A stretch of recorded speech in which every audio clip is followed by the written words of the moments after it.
Dan semoga memang baik-baik saja ya kondisinya ya. Dan kita segera masuk nih ke berita selanjutnya mengenai unggahan video Joseph Paul Zhang yang mengaku sebagai nabi ke-26. Ini tentu saja menuai kecaman dari berbagai pihak. Betul. Tapi pertanyaannya, di manakah Joseph sekarang ini berada? Polisi mengatakan dia saat ini berada di Jerman, maka dari itu polisi bekerja sama dengan Interpol. Tapi seperti apa sih sebenarnya perkembangan kasus ini? Dan ingat ya inliners, jangan terprovokasi karena kita tahu bahwa kasus ini telah ditangani oleh kepolisian dengan serius dan juga kita memang tidak memberikan adanya intoleransi di antara kita.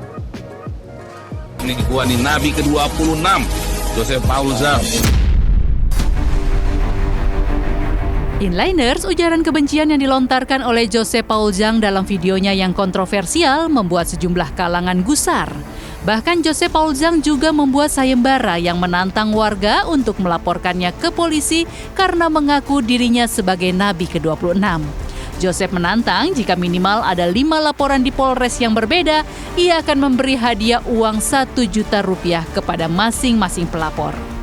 Yang bisa laporin gua ke polisi penistaan agama, nih gua nih nabi ke-26, Joseph Paul Zhang.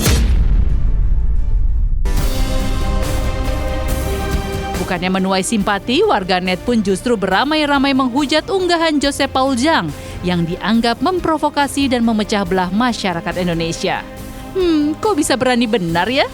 Di manakah Joseph Paul Zhang kini sebenarnya berada? Joseph Paul Zhang diketahui 5 tahun silam sempat tinggal di sebuah rumah kontrakan di kota Salatiga, Jawa Tengah sebagai penjual komputer. Selanjutnya, seperti yang dikutip dari detik.com, Dirjen Imigrasi Kementerian Hukum dan HAM membenarkan riwayat perlintasan Joseph Paul Zhang. Berdasarkan database perlintasan imigrasi, ternyata nama asli Joseph adalah Cindy Paul Suryo Mulyono. Pria berkacamata ini juga diketahui meninggalkan Indonesia dan menuju Hong Kong pada 11 Januari 2018.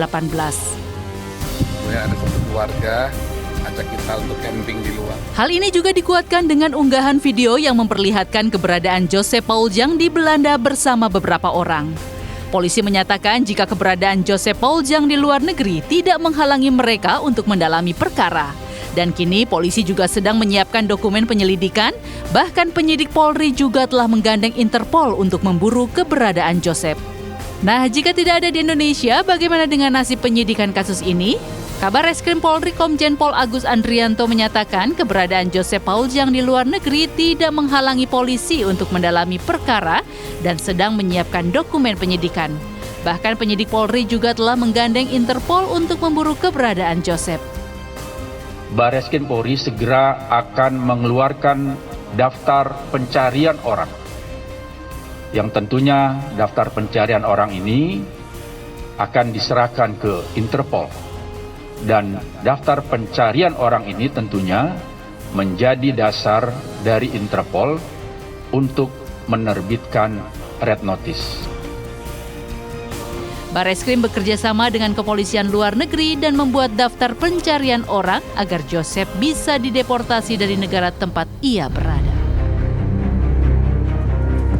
Nah, bisa jadi sangat rumit dikarenakan saat ini Paul Zhang sudah melepas kewarganegaraan Indonesianya dan juga menjadi warga negara lain begitu, sehingga menurut dia mengaku bahwa dia mendapatkan tekanan dari komunitas gereja di Indonesia. Dan dia mengatakan bahwa saat ini dia bukan warga negara Indonesia sehingga hukum yang diberlakukan adalah hukum Eropa ataupun hukum internasional begitu. Tapi ada satu juga pernyataan dari Ketua Umum Persekutuan Gereja-Gereja Indonesia atau PGI yang justru malah meragukan identitas dari Joseph Paul Zhang ini sebagai pastor atau pendeta. Kalau misalnya pastor atau pendeta dari gereja mana? Nah, ini teman-teman PGI yang menanyakan dan juga meragukan dari keabsahan pendeta dari si Joseph